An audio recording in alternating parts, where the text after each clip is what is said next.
In today's video, we're going to be breaking down the 10 business functions to guarantee growth in any real estate business. Let's dive right into it. What's up, guys? My name is Henry Eisenstein. I've been a part of almost $700 million worth of real estate transactions. I'm only 30 years old, and I want to share with you the exact step-by-step strategies that I've learned and I'm currently utilizing today to ensure growth each and every single year without fail. So let's dive into number one. The first one is the effort function. Everyone hears about working hard and working long hours. What I'm actually going to talk about today is something slightly different. I want to specifically be talking about how many hours a week are you actually working in high dollar productive activities? Because way too many of us, even if you claim to be working 60, 70, 80, maybe 100 hours a week, even if you're claiming that you do that, I'm going to share with you that most cases you're not spending at least 80% of that time in high dollar productive activities. First thing we need to talk about is what is actually a high dollar productive activity.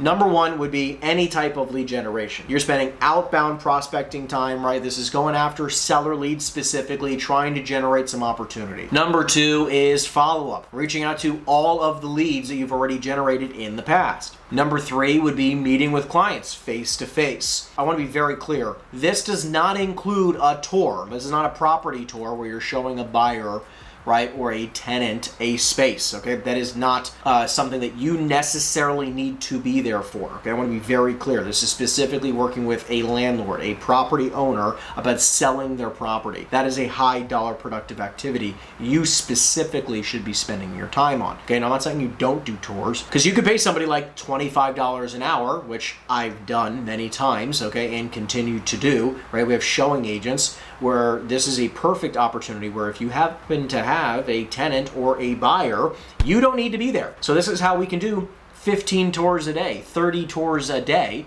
is because I have agents that are doing the tours for me. If hypothetically you're going to meet with a seller about selling their property, I'm not going to pay somebody $25 an hour. Heck, I probably wouldn't pay somebody $1,000 an hour to go do that. I want to go do that. I want to have somebody who has very high levels of standards and understanding about how to close that deal. Think about it like that, right? It's a very different dollar productive activity, right? If both things are an hour, right, I would pay 25, maybe 50 bucks an hour, right, over here, and then I would pay thousands of dollars, right, maybe 5 or 10 grand minimum for somebody to go lock down a listing for me, a sale for me, right? Negotiate that deal, meet with that seller and negotiate. The next point here is negotiating. So the actual act of drafting a contract, a letter of intent or something like that, is not a high dollar productive activity, but on the phone with a buyer or a seller to get them to agree to an offer, or to getting a buyer to write up an offer, like that act of doing so is worth substantially more money, right? But the actual drafting of the letter of intent, you can have a VA do that for $4 an hour. It's not really worth your time to even type it up. Even meeting with referral partners or potential referral partners, right? This does not mean, by the way, you're going to a coffee shop and going to shoot the shit with some random, lender, right? Like, that's not what I'm talking about. I'm saying you actually are meeting with, like, as an example for me, I was meeting with an investor who's looking to invest somewhere between $5 and $10 million a year with a couple different GPs, right? Like someone who's going to invest $5 or $10 million, right, is going to be someone who can make me a lot of money over the course of my lifetime, right? Now that's per year, $5 or $10 million a year. Meeting with somebody like that is going to be a very lucrative opportunity where I would not pay somebody even 10 grand to take that meeting, right? Like, I want to be there. Think about it like that. Would you pay somebody 25 bucks, 100 bucks, even a couple $100, right? Like, to do the activity, or would you not pay somebody regardless, right? Or would you end up paying, like, I would pay somebody like $1,000 an hour, right? Where it's still probably profitable if they could lock down the opportunity. I would pay them almost anything if they could raise $10 million a year, as an example, every single year for a decent, rate of return, right? So it's like those types of things, there's high leverage opportunities. And lastly on this list is CEO time. CEO time is reviewing budgets, which we'll talk about later, spending this time on scalability functions, which again we'll talk about later, right? Specifically working on the business, not in the business, making your prospecting calls, let alone, right? Like, obviously that's a high dollar productive activity, but CEO time is how to work on the business to get it to grow, right? So doing any of these functions is going to be a high dollar productive activity. If you can spend 80 hours a week on these high dollar productive activities, you're going to be one step closer to growing your business by 30+% per year. Now, if you're only working, let's just say 40 hours a week, I want to be very clear with you. People who are working 40 hours a week, heed my warning. that is barely keeping your business alive. When you're working 40 hours a week, you're barely treading water. This is a business, people. This is not a hobby type of thing. You are basically a hobbyist if you're working less than 40 hours a week. Let's just be very clear. And I'm going to be even more clear that if you're working less than 40 hours a week on just these high dollar productive activities, let alone everything else, you're still basically a hobbyist. Being a solo entrepreneur or even a business owner at some point where you have many other people working for you, okay, you can't just work 40 hours a week. It is going to be very, very difficult for you to grow substantial percentage points, okay, consistently every year if you're only working 40 hours a week. Now, I'm not saying you need to work 100 hours a week forever. I am also not stating, by the way, I want to be very clear here, this is specifically for individuals who want to grow their business by 30+% every single year. If you want to do that, you're going to have to work your ass off or have other things that we're going to be talking about in this video already working for you, okay? So this is one lever, one function of 10, and it starts with being very focused on the high dollar productive activities and working a minimum of 80 hours a week. The second function of growing your business by a minimum of 30% is conversion. Your conversion function is an incredibly critical component to growing your business by 30% or more. Let me explain. You can do everything else right on this list, and if your conversion rate sucks, you're going to have a very difficult time scaling your business because you're going to have to generate so many leads. It's going to make your head spin and also cause you to have so many agents beyond yourself because you have such a low conversion rate, it's going to be impossible for you to do it all on your own. So one of the major metrics here is going to be your conversion. Now, your conversion has a lot of mini metrics within that. We're not just talking about specifically how many dials it takes for you to close one deal. It's literally every metric in between, right? So this can be how many referral partners do you need in order to close X amount of transactions? How many referrals are you receiving on average per week? And how many of those referrals are you actually closing? How many calls, right, does it take to have one conversation on average, right? What is your calls to conversation metric? What is your metric from the amount of calls to conversations? And then your conversations to leads, and then your leads to appointment set, and then your appointment set to appointment conducted, and then appointment conducted to a contract signed, and then from contract signed to deal under contract, right? Like so listing taken to pending deal, right? And then how many of your pending deals actually go to closing? And then of your closings that actually take place, what is your average sale price, your average commission percentage? What was your average time horizon for that closing to actually occur? And then tracking all this repeatedly over and over and over again. How many buyers on average are you speaking to sell an average deal? When you have all these different metrics, you actually have a predictive business. You could actually go, okay, based on X data, if I want to make 100 grand or a million or 10 million or whatever the number is, I just have to input this function, right, or these metrics, these numbers, and I will make X amount of money. Because if you find out that for every, let's just say, 10,000 phone calls you make, calls or dials, if you make, let's say, just for this random example, for every 10,000 calls you make, you close one deal. Okay, great. If you want to close, and your one deal, by the way, makes you on average, let's say 50 grand, and you want to make $100,000, you need to make 20,000 calls a year, right? Or you divide that by 12, and that makes you 1,667 calls a month. And then you're like, oh, okay, it's not that difficult to actually understand where I need to be in order to be on track for my goals. But in the same example, if it was 10,000 calls to one closing, that makes you $50,000, and you wanted to make $1 million, okay, that's 20 times. That means you have to make 200,000 phone calls. Where if you had to make 200,000 phone calls for the year, you're probably thinking in your head, how on planet Earth am I going to make 200,000 phone calls? Because that's 16,667 calls a month. You're going to break down all these metrics. You're like, okay, I can't personally make 16,667 calls a month. I might need to hire an agent. We'll talk about building teams and other things later in the video. This is just again to give you some ideas. Like, this is why conversion and tracking your metrics is so freaking crucial. There are so many people who are probably watching this video and go, oh, I don't really track my metrics.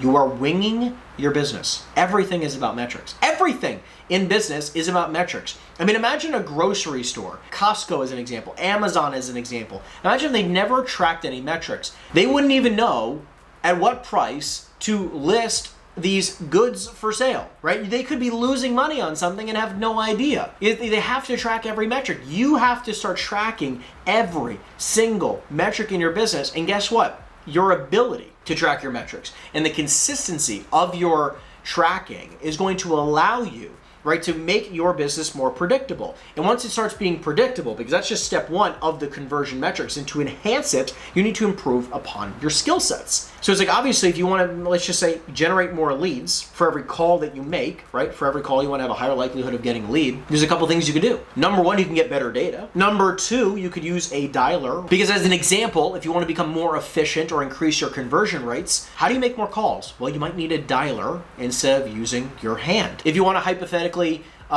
speak to more people per hour, right? Like enhances your ability, right? A dialer is going to be a very lucrative thing to do. Now, if you want to speak to more people on the phone, right? Let's say you're doing a lot of dials, but not speaking to enough people on the phone, maybe you need better data. And then if hypothetically you're speaking to a lot of people, but you're not generating a lot of leads, well, then probably you need to get better at your scripts or objection handling. And if hypothetically you're generating a lot of leads, but you're not setting a lot of appointments, well, then you probably have to work on your closing ability. Because then you can keep going down the line and you keep figuring out like all these little tweaks that you can work on. Like a lot of people are just like, hey, Henry, I'm pounding the phones. I'm generating a lot of leads. And just not a lot of these leads are good deals. Okay, great. What type of asset class and what geographic area are you actually prospecting? Because if you're hypothetically calling data right now, because the data is super important here for your conversion. If you are prospecting, let's say a lead list, average lead list. Let's say you're doing multifamily as an example. You're calling multifamily properties 5 to 25 units, okay? Small multis in your market. Let's just say you're calling properties 5 to 25 units, smaller multifamily as an example, in any random geographic location around the country. You pulled all the multifamilies as an example in a certain subsection. You exported a list of every single multifamily that fit the 5 to 25 unit criteria. That means you're also including people who have bought properties in the last 12 months. You're probably calling people also who bought properties within the last few years. What is the likelihood if I bought a property or you bought a property within the last 12 months or 24 months or even the last 5 years that you are likely to sell that property? Maybe not likely at all. Maybe very, very low, right? Like the vast majority of those individuals probably are not going to want to sell, because the ones that are actually pretty lucrative opportunities, if you just think about what is going to be a lucrative opportunity, somebody who's motivated, because you hear this all the time. Somebody's motivated. Okay, what does motivation mean? Well, what is the motivation as an example? What could be a motivation? Well, the person's either retiring or getting incredibly old and needs, and just wants to, get out of the industry, get out of the business, right? Okay, if you want to find people who are more likely than not 70, 80, or 90 years old, how do you do that? Well, they probably should not have sold the property, right? Like, so this is a property that has not yet sold in the last 20 years. It's like, okay, well, because more likely than not, if you call somebody at an absolute minimum, they're 40 years old. I mean, like, at an absolute minimum, maybe they were 20 when they first bought it. I mean, maybe. More likely than not, they were 30, 40, or 50 when they bought it, because they had to have some money when they ended up buying the deal, right? So if you look at properties that have not sold in the last 20 years, 25 years, you're probably gonna have a higher likelihood, right, that individual is much older. Keep in mind that just that data, right, the type of data you're calling, right, will enhance your likelihood of you even getting somebody on the phone who's more likely to sell. So there's a lot of these small little metrics, and once you figure out exactly where your conversion metrics is, like, from calls to conversations, let's say it's 10%. It's like, okay, well, how do I get more people on the phone where I can get it from 10 to 12% or 14%? Because over, hypothetically for us, 250,000 calls a month, that's a huge difference. Because if I can increase by even 1% on 250,000 calls, that's 2,500 more conversations. Right? If I can do that across 4% increase, that's 10,000 more conversations a month for literally the same amount of dials. Right? And if every other metric stays the same, we're increasing our business by a very large percentage point. And when you're tracking your metrics, typically try to use a 30-day, 60-day, or even a 90-day leeway, where you want to have that lead time logged, all that information logged before you start trying to make predictive analytics, okay? You want to have it probably somewhere around as much data as possible before you try to make these assumptions, right? At absolute minimum 30, but try to shoot for around 90 days of tracking your metrics every single day, 7 days a week, understanding like, hey guys, the week does not end for business owners, okay? Weekends, right, are for people who work for, like, those are employees, right? Those are 9 to 5ers. As a business owner, as an entrepreneur, we are 5 to 9ers, right? 5 a.m. to 9 p.m. every day, all day. right? 7 days a week, every day, all year, okay? So it's like, you can't be looking at it from the lens of like, oh, well, who calls on weekends? I mean, I've literally done multiple live streams showing you that I prospect on weekends, my team prospects on weekends, whatever the heck it takes, it takes. Number 3 is the opportunity function. This is very crucial if you're a residential agent listening to this, or a commercial real estate agent listening to this. Specifically paying attention to the following is going to be a game changer for your business. Has anybody here heard of the word TAM, total adjustable market? Well, on Shark Tank and many other businesses that are trying to figure out if this is the right market to go after, the right demographic to go after, right? They look at a TAM, the total adjustable market, right? Which is in my market, what is actually selling? What is the rate of demand in this market, right? The supply and demand curve. Like, I want to know what the heck is going on and what is my total capability in this market, right? So as an example, let's just say you're in a state where every single year there's 10,000 transactions occurring per year in total for every type of real estate transaction, residential, commercial, everything real estate related is 10,000. What happens here is that 10,000 is then broken into, as an example, I'm making things up here. Let's just say it's 50% and 50% residential and commercial. Okay, great. That's one thing. In those two metrics though, you can say like, okay, well, the average sales price for a house might be 400 grand or 350 or 250 or 700, depending on where you're at. So you have this average sales price of this house. And then you have all the commercial properties, which then is broken down into all these different subsections of asset classes. And then you can see exactly how much demand has actually occurred in the past. So if you say like, okay, how many commercial properties transacted in the last 12 months in this metro, and then you do it over the last 5 years, and then you can divide it by 5. It's like, hey, are we growing or shrinking? What is the size of this total adjustable market? Are we growing or are we shrinking on an annual basis? Right now in 2025, upon recording this video, right, like we have probably gone down, right? So there's probably less transactions in the last 12 months than there was 5 years ago, as an example. Now, obviously it was COVID here, so you're, the average, let's say, for the last 5 years, right? So we're on a lower scale for the last 12 months than we were in the past. Maybe hypothetically there was 5,000 transactions, let's just say this past year for commercial, but let's say there was 50,000 transactions that occurred in the last 5 years. So that means 10,000 on average and 5,000 in the last 12 months. That means the market is now shrunk by 50% in the last 12 months. Understand where I'm going with this? Where when you make your decision of what asset class to target, what you're actually trying to prospect for,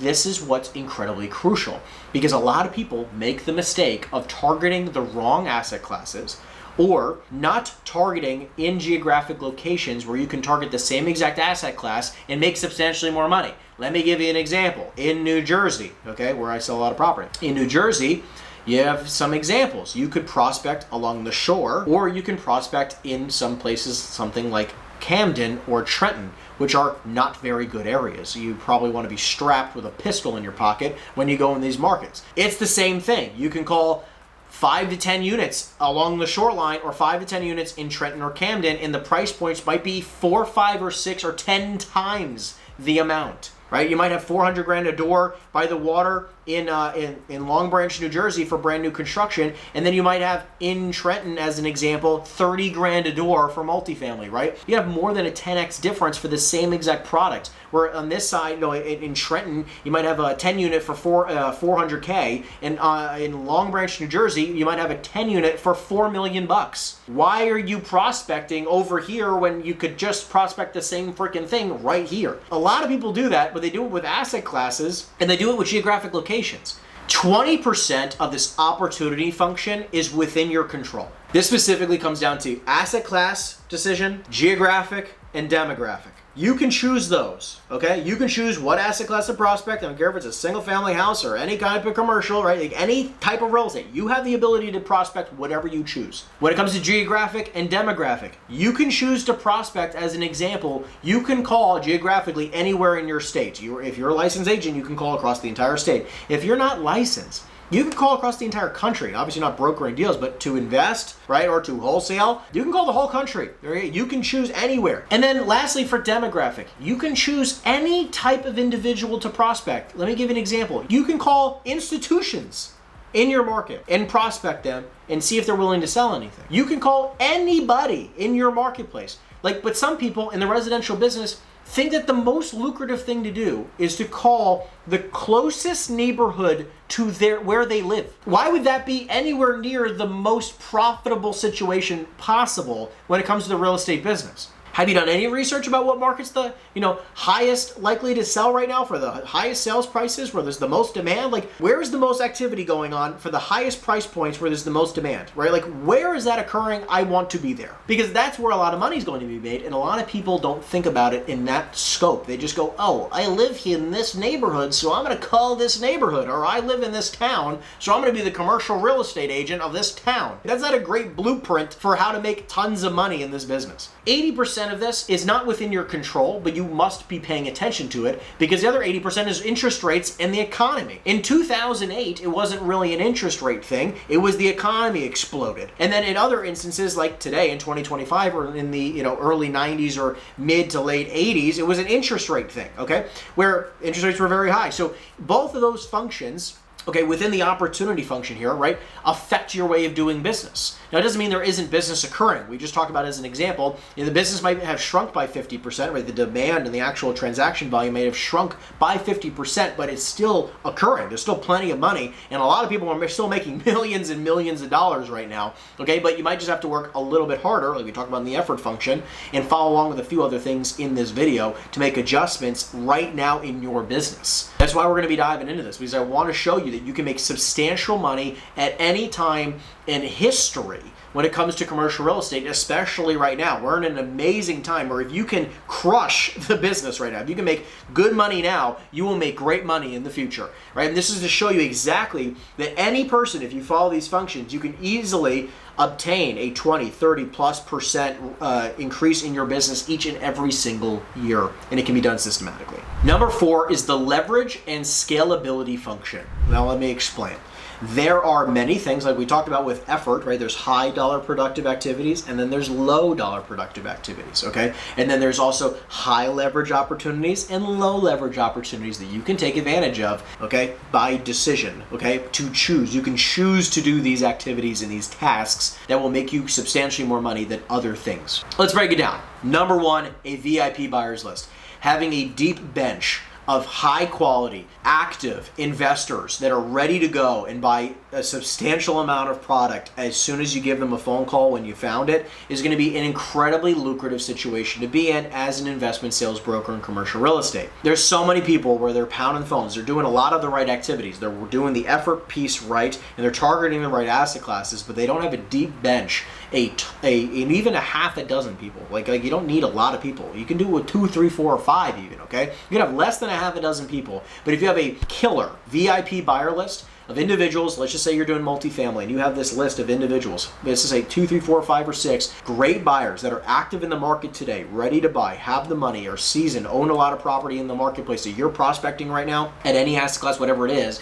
You can call them up anytime and get an offer on your type of property. You will make substantially more money than the individual who doesn't have the deep bench of highly qualified investors. Number 2, a VIP referral partnership. Now, I recommend having several of them, not just one, but every single one of them that you have should be bringing you at least 1 or 2 deals per year closed. Imagine having a relationship in your life today that refers you at least 1 or 2 closings per year, and each of those closings made you $50,000 or $100,000. By the way, I have several of these individuals who refer us business all the time, and each one of these individuals, I have some, right, I have actually specifically 2 people who refer me right now about 6 to 10 deals, closed deals per year each. Like what happens here is that you actually don't need to have a lot of these types of relationships, but when you have a few, even if you had one right now, one person who referred you a couple deals that close every single year, that's a lucrative situation. And a lot of us are just trying to make cold calls, which I recommend you do. We make a lot of cold calls, but we also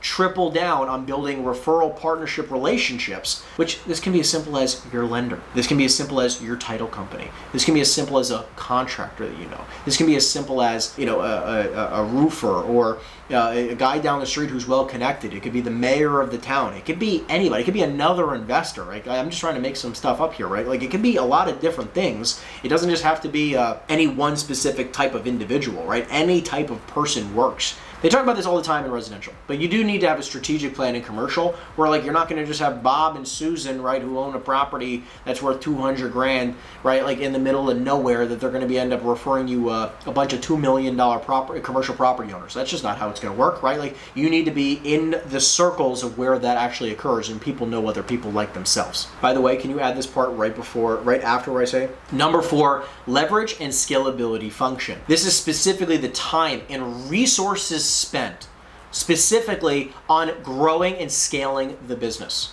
I'm going to give you a bunch of different specific things you can invest your time and resources into right now so that you can focus a lot of your CEO time, right? Like you're working on the business on these specific activities. I also would recommend that you're tracking this and the growth of each of these things every single quarter on a quarterly basis, because sometimes it could take you, 60 or 90 days to try to start building the list up and actually starting to see success with any one of these things here. Tracking it over a week, obviously I'm not saying you wouldn't track it, but I am saying that like just because this week you didn't grow, it doesn't mean much, okay? Over a 90-day period of time, you can do a lot. And over a 12-month or a 5-year period of time, you can do a ton. Next is about building your team and recruitment. What's incredibly important is that you realize that if you want to earn not just a few hundred grand, but millions of dollars per year, 98% of those individuals who make that type of money, the vast majority of them have teams, okay? Now, I'm not saying you need to have hundreds of realtors like myself or thousands one day like I like to have, right? You don't need to have that, right? But you do need to have a good, solid team of individuals who can all row in the same direction, right? Like both real estate agents and support staff to make sure everything is moving in the right direction. A lot of people make the mistake in trying to do it all alone, right? All by yourself. Now look, I give you some credit. If you want to work every single day, endless hours, and feel like you're going in circles, God bless, right? Like I just don't want to do that. I want to systematically grow every single year. One thing can actually be how many agents do you have on your team today, and how many would you like to have at the end of 90 days, or the end of this year, or the end of 5 years, right? At the end of 20 years. Where do you see this going, right? And constantly be recruiting to your team, right? That's what we're doing. I'm constantly looking for great talent. People just like yourself watching this video, great talent, right? Like even if you're earning several $100,000 a year, I can show you how you can be within our umbrella and scale your business to 7 figures plus. Or if you're just starting in real estate today and you just got your license, right? We have a fit for everybody. So it's incredibly important to realize that like if you're not constantly trying to build the team up, your business is probably going to be staying the same. Now, I highly recommend that you max your capacity out in the other functions before you start recruiting.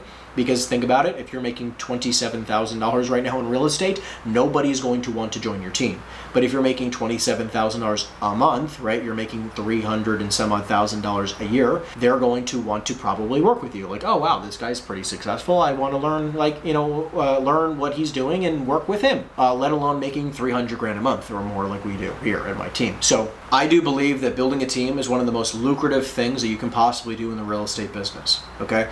Hands down, if you want to make 7 figures plus, you probably 99% of the time, you need a team. Now, it takes phases to get there. I don't think you should build a team right off the bat. You probably should join a team, work there for several years, make hundreds of thousands of dollars, and put yourself in a great financial position. And if you know yourself and you need to become a number one, which not everybody does, but for me, I need to be a number one. It's just I am the visionary, and a good operator, but I partner with great operators, right? So I know my position. I need to be a number one to see massive levels of success in my life. There are some people watching right now where you're a fantastic number 4. You just are just like, I can operate and I can run, right? Some people are great number 2. Some people are great number 15s. Steve Ballmer, I think, was a number 29 at Microsoft, and he ended up becoming worth $100 billion, right? You don't need to be a number 1 to make a lot of money. Marketing spend. So when it comes to marketing spend, it's an incredibly important function of the business growth. Many of you might not be spending any money on your marketing, right? And we'll talk about branding later, but it's incredibly important to understand that a function of growth of your business is how much are you spending on marketing today and how much you're going to be spending on marketing in 90 days, a year, 5 years, 20 years, right?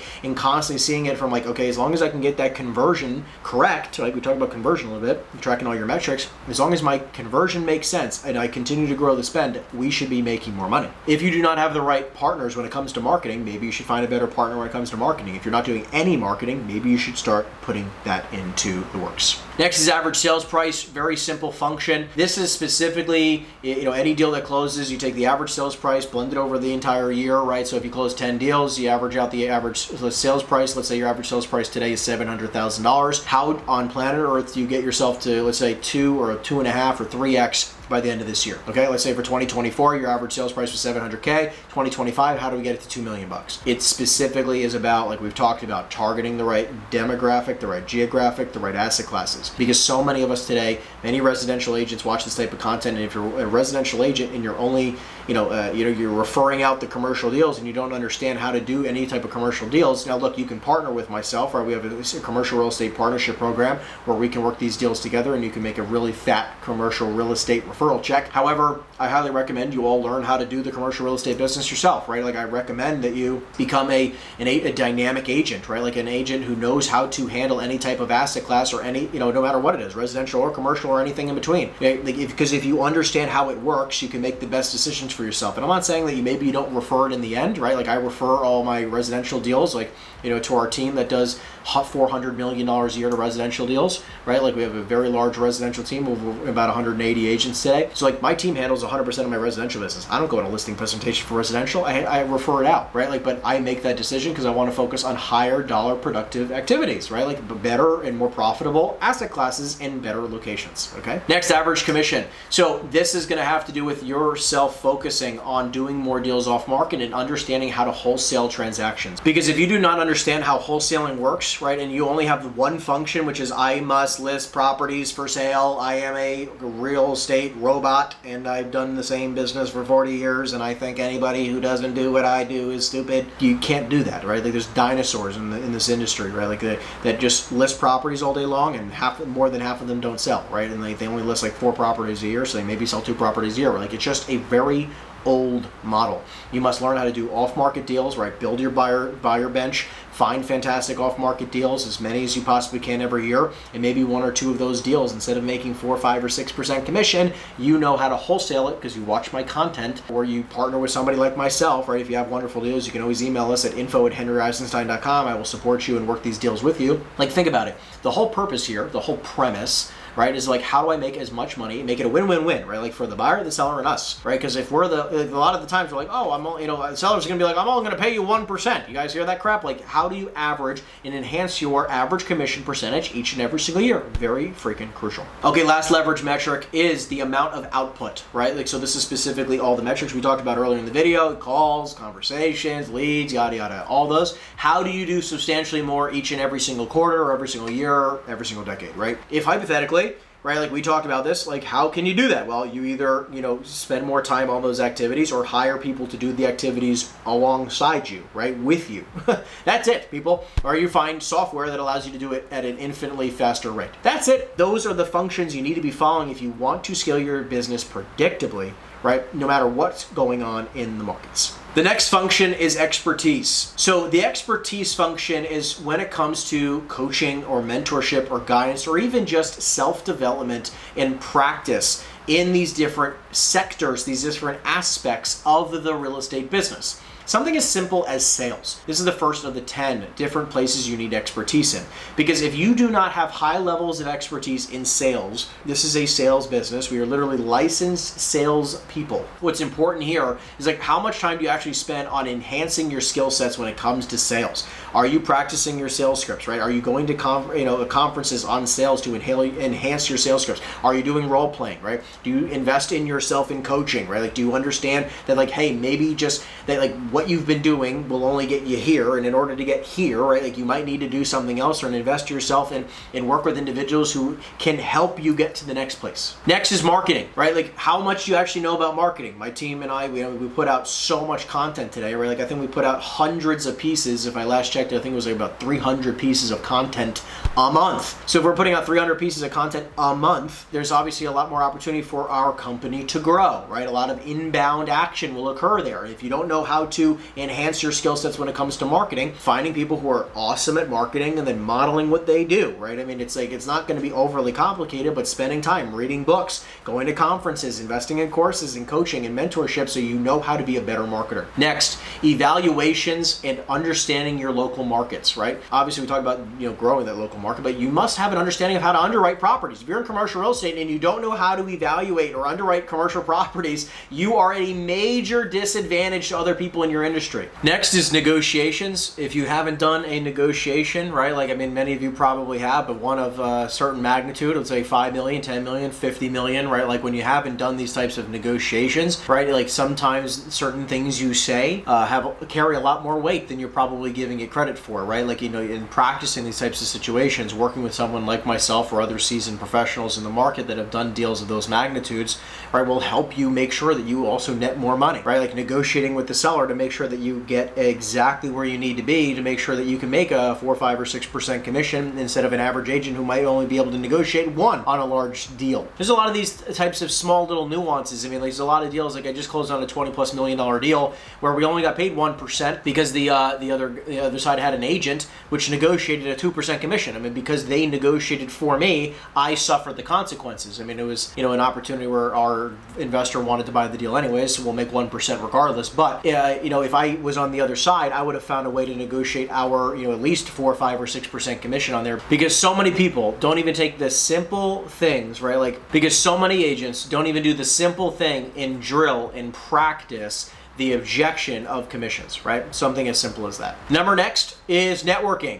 So with networking, a lot of people, when they go out and they go to a coffee shop or they go to a networking event and they get drinks or whatever, a lot of people do networking wrong, right? Like there's a high level of expertise that takes with highest level networkers, right? Like the way that you can get in and get out fast with the correct people's contact information that you wanted to network with, right? Going in with a plan, leaving as soon as you got the plan completed. That's it. I mean, like a lot of people overcomplicate how simplistic networking can be, but they don't do the simple things to make sure that they see success every single time. Next is operations and process. If you never run a company before, I mean, obviously you might not know how to, hire people, create contractual agreements, ICA agreements, what to have in it, what not to have in it, what would constitute having to hire an employee, what would constitute firing an employee, right? Like there's a lot of different things that, what would you even pay a certain employee? What software should you use, right? Like how many meetings should you have a week or per day? How do you set up your schedule to be successful? There's so many different things that go in just the operational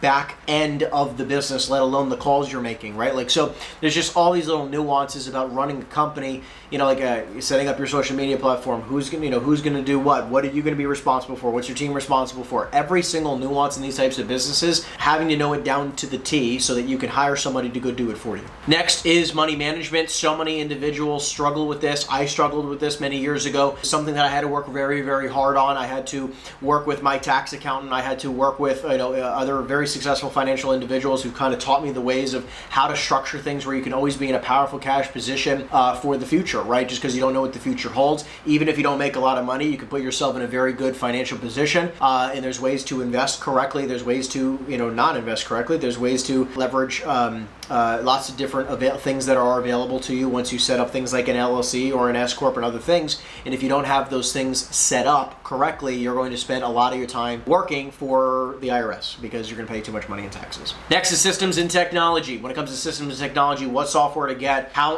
how to set it up, how do you set up automations, how do you even leverage AI, all these different things. Are you spending the time, energy, and effort to do a deep dive on these different softwares? What's best for you? What will make your life easier? Are you leveraging AI at all? What software should you use? Which AI program should you use? Next is recruitment, training, and retaining. A lot of people say that they want to build a big team, but they don't realize that building a team, the art of building a team, right, and actively recruiting is a full-time freaking job, right? Like constantly recruiting people, providing high levels of value, retaining these individuals, training these individuals to make sure that you create an environment and a culture that's so good that these people don't want to leave. It's not a simple task, right? Like it's a very, very complex task, and you need to learn how to do these things if you want to build a massive organization. Last is strategy and execution. So like obviously, you need to know every single one of these, but just like Patrick but David says, what are your next 5 moves? A great book, by the way. I would highly recommend it. But what makes sense to do right now? What's next? What's next? What's next? What's next? What's the order? What keeps us in a profitable position right now? What gets us to our goal faster, sooner, more efficiently? A lot of people just try to wing it, right? Like, when you're not tracking your data, you're winging it. When you don't have a strategic plan, you're winging it. We don't like to wing things. We like to be strategic and make sure that we ensure our success. Okay, let's talk about the next function, which is the systems function. So what a system is to me is when things can be completed without my involvement, okay? That's a high level of systems. When people are talking about this is not just a software, okay? This is not just a, hiring an employee. This is not just a process. This is not just a standard operation procedure, right? Like this is a simple thing or a complex thing that can be handled with or without you, right? Like that is a simplistic way to look at how good is my system. And with your quote system, right, if it can be done without your involvement, where like I can have an agent on our team pull the right lead list, import the lead list, call the lead list, generate a lead, negotiate the deal, and get it to closing without my involvement, that is a good process. And they just follow our process. That's why our agents are successful, right? We follow a process, an A to Z. And in between that, that's not just the agent involvement. We have support staff, transaction management teams, marketing teams, right? Like we have all these different, VAs, right, with the lead lists and softwares that we have, and all these different places like, okay, pull the lead list from here, import here, dial the list, using this script.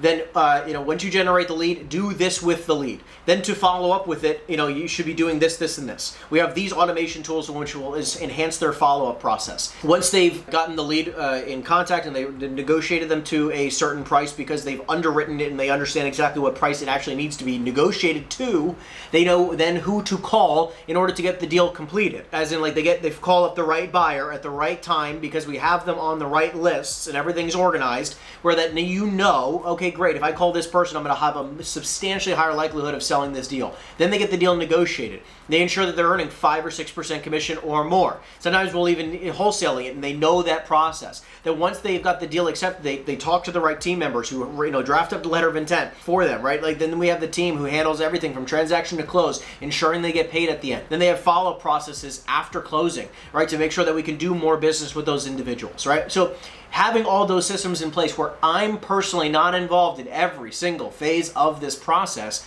that's when you know you have a good system, right? And then it can be duplicated repeatedly, and you don't have people that are messing it all up all the freaking. When you have that process built and you have a system built that can work without your efficiency, and it can continue to get better, where I can take my time to say, how can I enhance this process, or put people in a position to enhance the process without my involvement, where I have people in my organization where they are smart people, right, who are leaders of certain specific divisions, and they know, like, hey, they can look at our process and go, hey, maybe if we change this and we change this, we can eliminate this. Great, we can speed up this process, or we can enhance the quality of service, or we can make sure that we're typically going to be making on average X more money, or we cut costs, right? Like that's how you build a solid process. And obviously when you have fantastic team members from the other functions, you can build this where this system can operate without your involvement at all. That's when you start making amazing, incredible money. The next function is branding. Now, branding is how basically people talk about you. How are you perceived both online and offline? When you're not in the room, how are people talking about you? How are you perceived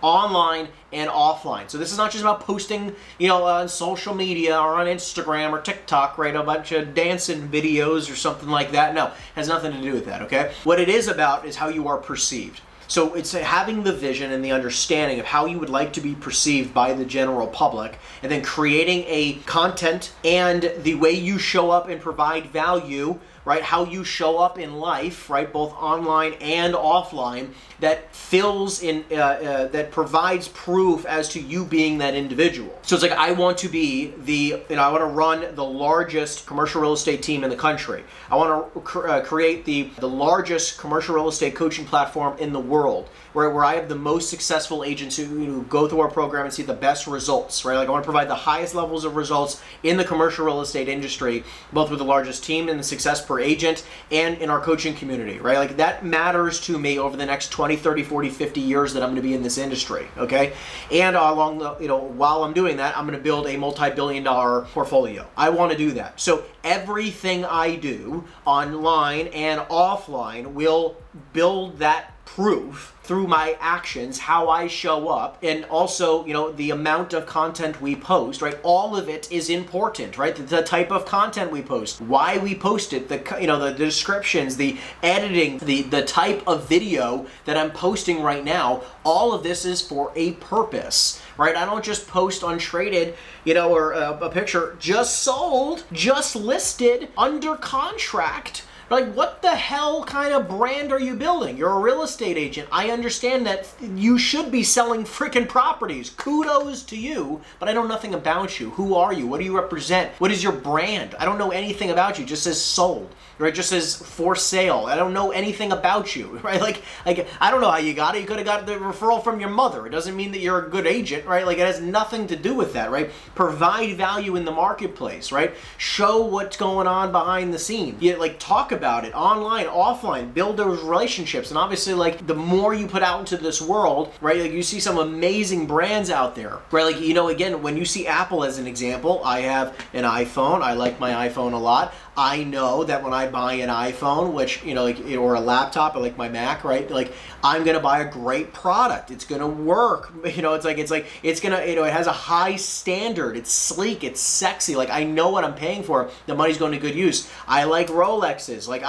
It's a great watch. It has, it's a timeless piece. It's going to look beautiful. It's just those things where I'm willing to spend and invest money because I trust those brands, right? Building a trusted brand online and offline is going to allow you to scale your business at higher levels of percentage, right? Somebody who has absolutely zero online presence versus somebody who has a killer online presence, obviously, is probably going to get more opportunities, more inbound opportunities that come their way. Just like somebody who, keeps their mouth shut about who they are and what they do, offline, same exact kind of concept. If you keep going out with people and they have no idea what you do, you have no brand offline. They have no idea what you do, so how would they be able to refer you? So it's both online and offline. Brand is just when your name is said, when my name is said, I hear from other people about when I'm not in the room, how people talk about me. And I appreciate that, and I love how people talk about me. And there's going to be some haters, and I could care less. Hate if you want. I don't care. I want to provide the most value possible to real estate agents, investors, wholesalers, anyone in the commercial real estate world. I want to support people in making more money. That is my passion. I love supporting people making more money, and I'm looking to build the largest commercial real estate team in the country, maybe the world one day, right, of all like-minded individuals who are all rowing in the same exact direction, who all want to make a lot of money, right? That's what we do here, right? So it's all for a purpose, right? We want to support as many people as possible, right? Because a few people are going to be, interested and attracted to our vision, and they're gonna want to run with us and want to row with us in the same direction. So that's why we do this, and that's what you can get from our content, right? A lot of people feel the same exact way. What kind of brand do you want to build? What vision do you have and you want people to feel when they watch your content or even meet you? Number 8 is the financial function. Talked about this for a brief moment earlier on, but this is incredibly important. If you do not run your business effectively, you're going to have financial cash flow roller coaster effects, right? We've all been there,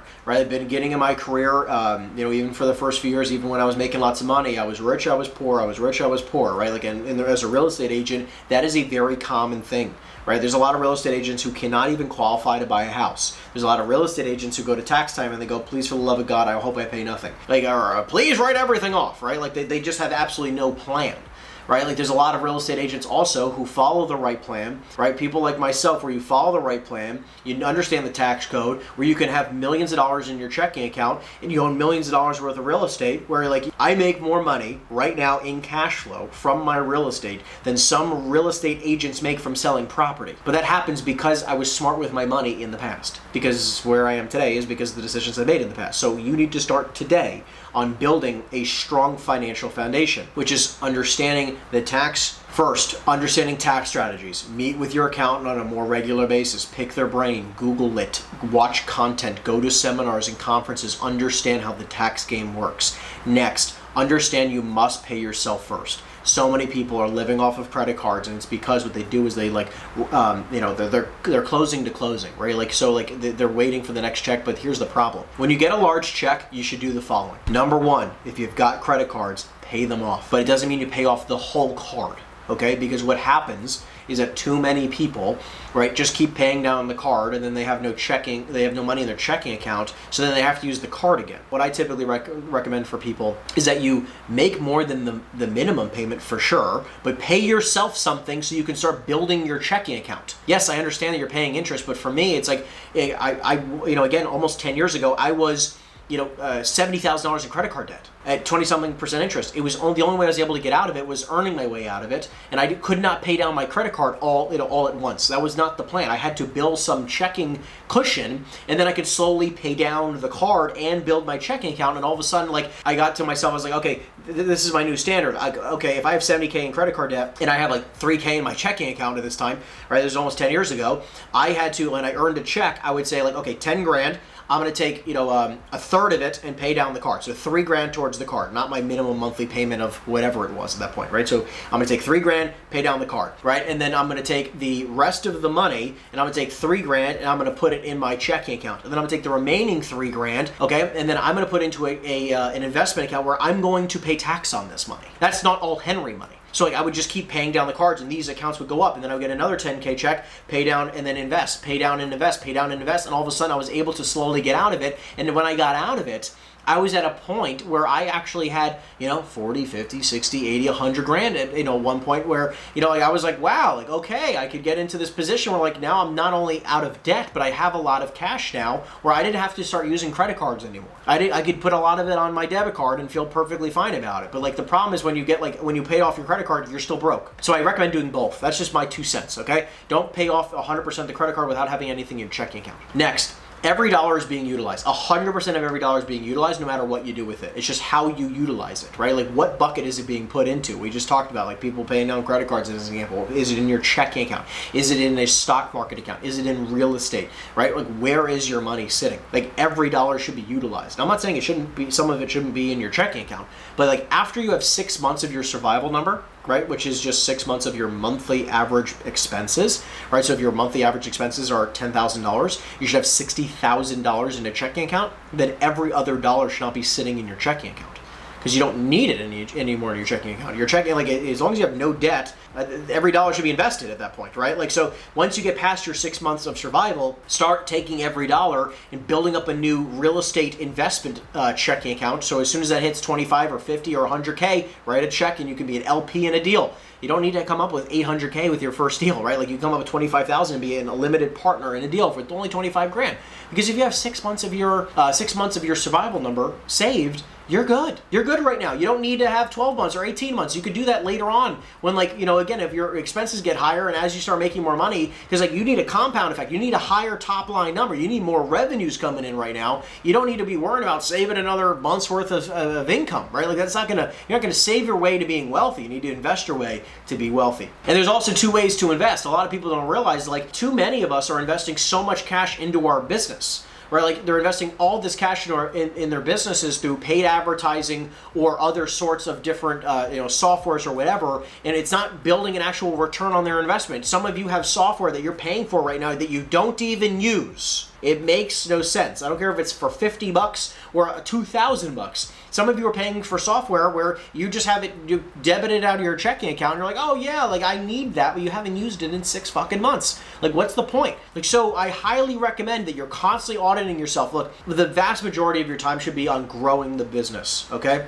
Building the top line. However, once a quarter, do an audit. Sit down with your bookkeeper, which you can literally get QuickBooks. It's not that difficult. Sit down with your accountant once a quarter and just rip through all your expenses. Literally take an hour out of your quarter, okay, and sit down with your accountant and sit down with your bookkeeper and say, how can we cut expenses, right? If we had to cut hypothetically 10% or 20% of expenses, how would we do it? What would be cut? What's it like? There's going to be no-brainers, and then there's going to be a bunch of iffies, right? Like there's going to be a bunch of ones that are like, I could get rid of it. I don't know if I need it, whatever. Look, if you haven't used it in the last 6 months, of course you're going to get rid of it. For the ones that are like, I don't know, I could need it, I don't need it. Like, listen, would your business burn to the ground if you don't have it? No. Okay, great. Like, then you probably don't need it. And then you could always get it later down the road if you do need it, okay? A lot of people are just paying for things that, like, I use every once in a while. Can you find somebody to share the cost with? Like, be smart with every freaking dollar. You're going to be grateful for it in the future so you can invest more money. Because you have investments in your own business, which is a cash flow positive move, but then you also have a cash flow positive move long term, which is,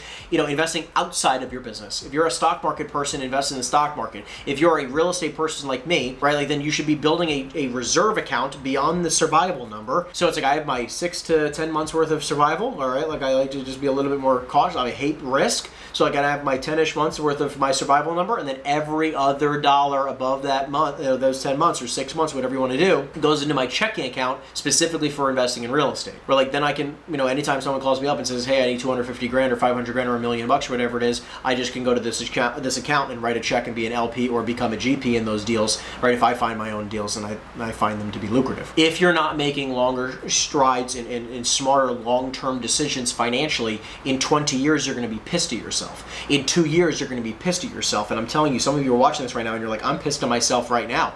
I understand how you feel. That was me for many years. What happens is when you can start making different decisions, you get different results, right? So you're going to start making different decisions starting right now. Go get QuickBooks. It's very cheap.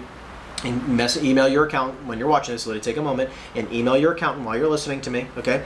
Email your accountant and say, hey, I'd love to set up a meeting. Let's talk about the meeting once a quarter, and I'd love to make sure that I'm set up, for tax time to make sure I'm always prepared. Think about it. When you're more prepared, you feel more confident, and you can breathe easier. You can sleep better at night. Next is the alliance function. Alliances is setting up individuals like referral partners and strategic referral partners that can help you scale your business infinitely. Let me explain, because it really boils down to how valuable is your network today. If you took the, call it 5 or 10 most valuable connections you have in your life right now, what are they actually worth to your business? Because I want you to take a moment here and think about the 5 or 10 people that are most valuable to your business today.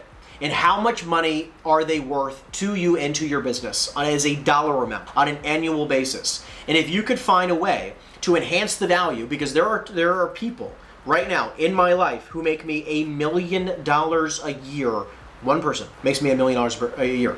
Think about it. If you had 10 people who make you $1 million a year, okay, which is very possible. I mean, think about Jeff freaking Bezos is worth a gajillion dollars. Elon Musk worth a gajillion dollars, right? Like, these people are worth tons of money. They have people in their lives, right, in their businesses, partners with Amazon that make them an unreasonable amount of money, right? Like an unreasonable amount of money, right? Like, so same exact thing for us. You could have one investment partner, one client, one VIP buyer, one institution you work with, where you could just do 5 or 10 deals with one person that could easily make you more than $1 million, right? And if you don't have that level of connection during your CEO time, start building your alliances and enhancing your network. Take time right now to start writing that list of who your dream alliances are. I would love to do business with X. I want to do business with Blackstone. That's one of my dream alliances, right? Like, that is a target of mine. I want to do business with Blackstone. I want to know exactly what they're looking for, right? Like, I've gotten this close to working with Blackstone. It hasn't occurred yet, and I have like friends of friends that work there, and like I want to do a deal with Blackstone, and I eventually want to do a lot of deals with Blackstone and a lot of our, larger organizations like Starwood Capital or Brookfield, right? Like, I want to do a lot of these types. I want to work with these larger organizations, these institutions, and a bunch of family offices. Like, again, I love to work with like 50 family offices,